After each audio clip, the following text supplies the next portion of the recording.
अरे जो हमसे टकराएगा अरे जो किसान की बात करेगा हमसे टकराएगा अध्यक्ष सैनिक प्रकोष्ठ बनाएंगे। मैं सोच रहा था कि कहीं डिस्ट्रिक्ट का पद मिलेगा या उत्तर प्रदेश का पद मिलेगा या मंडल। डायरेक्ट हरिद्वार में गंगा की पावन अध्यक्ष सैनिक प्रकोष्ठ बनाया गया है। मैं उनका लगा है कि प्रभुता पाए काय मद नहीं, जब तक चुनाव होता है तब तक किसान देवता होता है, किसान भगवान होता है, किसान सर्वे सर्वा होता है, किसान को 15 दिन पूजा जाता है और चुनाव के बाद सत्ता मिलने के बाद किसान की कदर एक कुत्ता की भी नहीं रहती। इसलिए ये कि देश किसानों का है।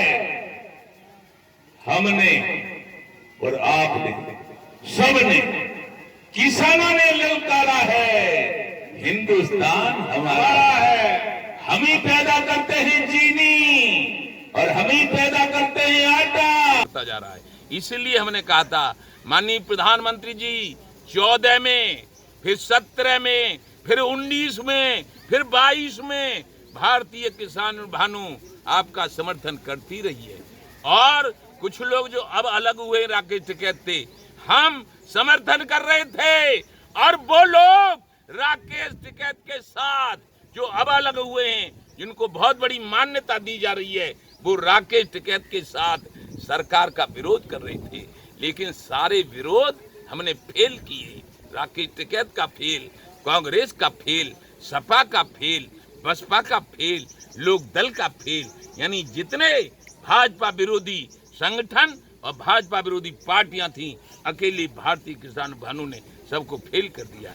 लेकिन अब हमने कहा किसानों के कर्ज माफ कर दो, किसान आयोग का गठन कर दो और किसान की लागत कम करने के लिए बिजली के बिल, जो खेत के बिल होते हैं वो माफ कर दो। लेकिन अभी कुछ नहीं हुआ है।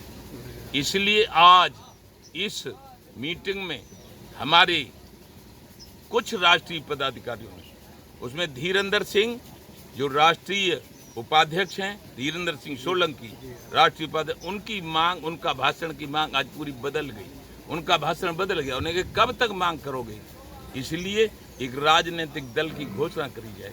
तो हमने कहा हम तो ये सोच रहे थे कि इन राजनेताओं को राजनीति करना आती है, इनसे ही काम करवा लें।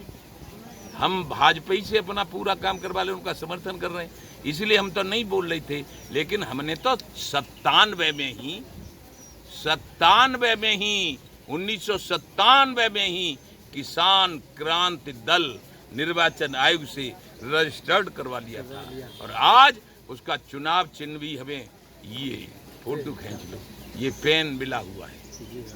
लेकिन यदि ऐसी बात है कि समर्थन लेने के बाद, सहयोग देने के बाद और उनकी सरकारें बनवाने के बाद हमारी कोई नहीं सुनेगा, क्योंकि तुलसीदास ने एक लाइन लिख दी है कि प्रभुता पाए काय मद नहीं। और मद में, अहंकार में आदमी हो जाता है फिर बहरा और अंधा, फिर वो किसी की नहीं दिखता। फिर तो 5 साल जब पूरी हो जाती हैं और 15 दिन रह जाते हैं चुनाव के, तब फिर उसको सब दिखने लगता है।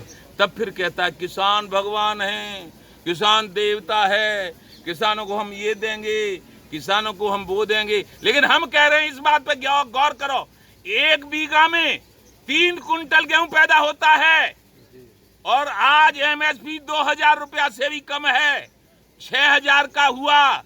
और आज इन पे ट्रैक्टर नहीं है, हम पे ट्रैक्टर है, तो हम इनका खेत पट्टे पे लेते हैं तो 6000 का मिलता है। ये कानों में आवाज क्यों नहीं पहुंच रही?